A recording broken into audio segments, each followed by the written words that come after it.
Hey there, thanks for checking out this video here. This is the Unit 4 practice problems video rundown, as I've been calling it.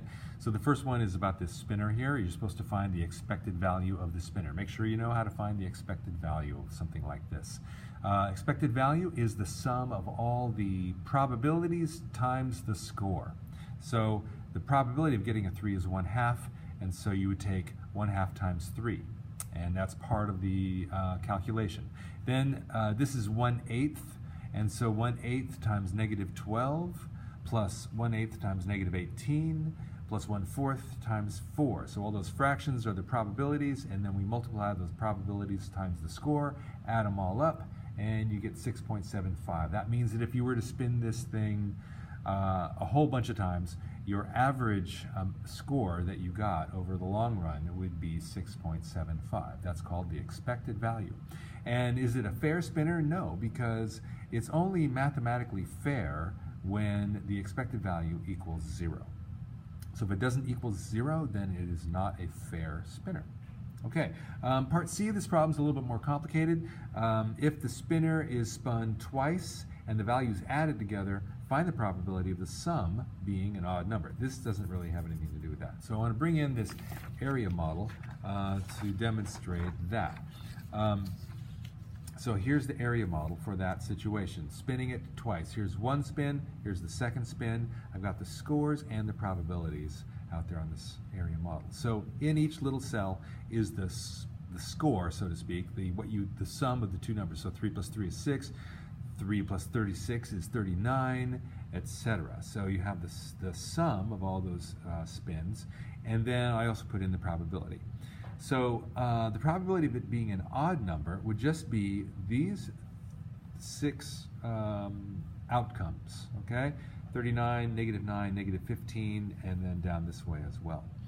And so the probability of it being odd is the sum of all those probabilities added together.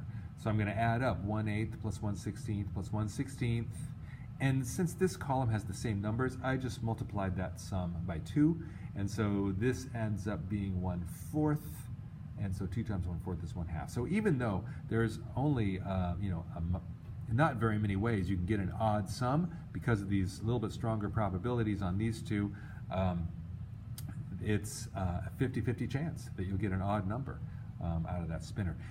On the test, this is kind of important, on the test I'll have a situation and an area model representing that situation, and I'll be asking you the questions. I won't ask you to fill out the area model, just how can you use the area model? That's my more important concern.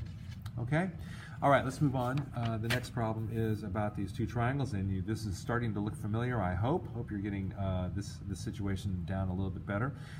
So we've got whole side over whole side here, and this C and B are partial sides, so maybe I could use them, maybe not, but the best way is to make sure you're comparing whole sides to whole sides. So 4.2 over 3.5 is equal to 12 plus C over 12. All right, so that's the large over the small is corresponding to the large over the small.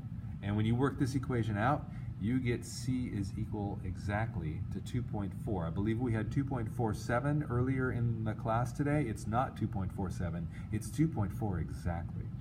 Okay, so that's how long C is. When you add that to 12, you get 14.4 exactly for the length of that side of the right triangle, and then we can use the Pythagorean theorem to find the hypotenuse. Works out to be exactly 15.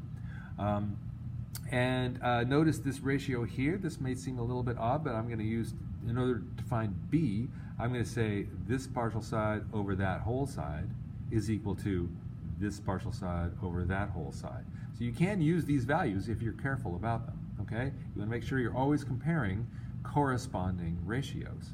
So B over 15 is equal to 2.4 over 14.4, and this equation works out to give us exactly 2.5 for B. So there's your values for those three sides, okay? The factoring problems, all right, let's do those.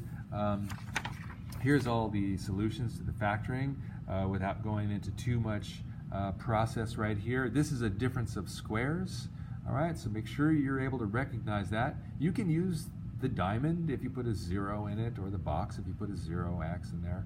That's okay, but it's a pretty efficient way to just recognize that as one perfect square minus another perfect square, and then factor it as in this manner here, with the square root of each of those things in your binomials. This is also a difference of squares, although it doesn't look like it at first, because neither 5 nor 45 are perfect squares, but they have a common factor of 5. And when you factor that out, then you're left with x squared minus 9. Aha, there's your difference of perfect squares, and it factors in the same way. Okay? That's about all I really need to say on these. This problem, part D and part F, can all be done with that diamond problem trick, because each of them has a coefficient of 1 for the x squared term. When it doesn't have a coefficient of 1 for the x squared term, that's where you maybe have to use the box, and we'll go into this in some other problems a little bit later in this video, but using the box to set it up, and you'd have the 2x squared here, and the negative 35 here, and then you do a few more steps to work that out. Anyway, this is the factorization of that. And we'll go into more detail a little bit later on some of those harder ones that I asked you to do today. Let's flip it over, and here's the problem about the real-life situation in Santa Barbara. There's a road in Montecito called Ladera Lane. Yes, it's up there sort of near Toro Canyon, if you're curious. Makes a nearly straight line from East Valley Road up to Bella Vista Lane, sloping up at a very consistent angle. Your job is to find the slope angle, or the angle of elevation, of Ladera Lane. The topographic map, which you can check yourself if you want to, of this region shows that the road gains almost exactly 500 feet of vertical elevation over a horizontal distance of 4,488 feet. You got to be pretty good at reading maps to get those numbers exactly, but they are pretty doggone close to being real numbers off the map. So 500 feet vertical over 4,488 feet horizontal, and we're finding this angle right here. Clearly, we will be using the tangent function because we've got the opposite and the adjacent side given to us. So that angle is the inverse tangent of the opposite over the adjacent. On your calculator, that works out to be about 6.357 degrees. Okay. These other right triangle problems right here you can check them out. I strongly urge everybody to start these off by writing this little equation, the ratio according to that SOHCAHTOA, right? That little SOHCAHTOA mnemonic shortcut. It's very helpful. It's one of the few that are really beautifully helpful. Sine is opposite over hypotenuse. Cosine is adjacent over hypotenuse, and tangent is opposite over adjacent. Here's the tangent. We have the opposite given, and we want the adjacent. So what do I know? What do I want to know? That's the questions that you ask in all of these. Once you answer those, you can write these equations. So, and then it's algebra isolating the variable. So 5 over w means I can get the w by taking 5 divided by the tangent of 24. My calculator said that's about 11.2.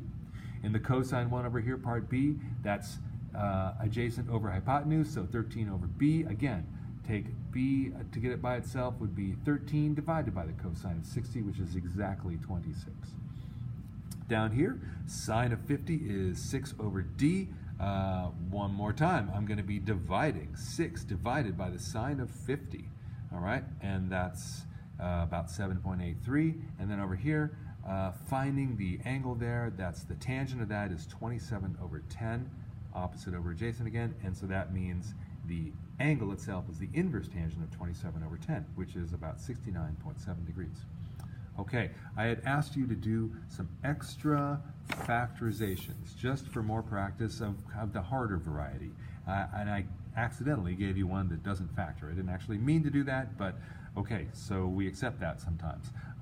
This quadratic trinomial does not factor. You can guess and check all you want, you're going to run into a brick wall, and so that one is actually prime. It does not have any factors other than 1 and itself, just like prime number. The next one I asked you to do was, although the order might have been a little, you might have a different order, but 6x squared minus x minus 2, I used this sort of what I called the alternative method, just going directly into the parentheses. It takes some guess and check. I'm thinking of numbers that multiply to 6x squared, and I'm thinking of numbers that multiply to negative 2. And so I'm just kind of playing around with putting maybe the -2 over here, or making this a -1, or putting a 2x times 3x, or 6x times 1. It's a guess and check process. You have to kind of run through that stuff. Eventually, what happens by guessing and checking is you get better at guessing and checking. Practice makes better. So that's what I did here in this one. And I end up with 3x minus 2 times 2x plus 1, and that's the factorization. This one down here, this next one, all of these have a common factor of 3. So you pull that out. What you're left with is then x squared plus 10x plus 25. This is a regular, what you might call, a simpler quadratic where you can use the diamond problem, put the 25 here, the 10 here, you get 5 and 5, and so it's 3 times x plus 5 times x plus 5.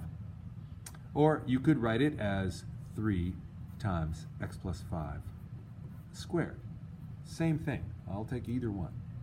The next one I asked you to do is 9x squared minus 18x plus 8, and this one I'm showing you the box method, so the box method is definitely a good method. It's a few more steps, maybe, but maybe less guessing and checking. I don't know. So 9x squared goes in one corner, opposite corner gets the positive 8. You multiply those together to get 72x squared.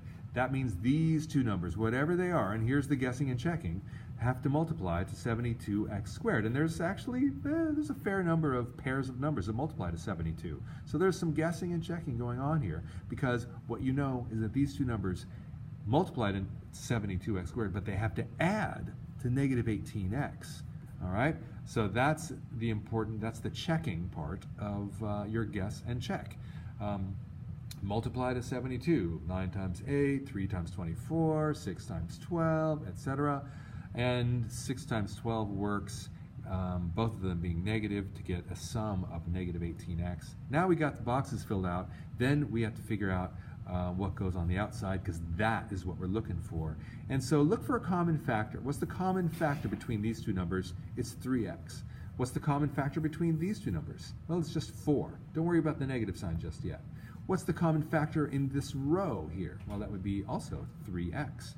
And what's the common factor in this row? It's just a 2. So, kind of, again, looking at what has to work out, negative 4 times 3x gives you negative 12x. Negative 2 times 3x gives you negative 6x. So there's our factors, 3x minus 2 times 3x minus 4. Okay? So a lot of guessing and checking.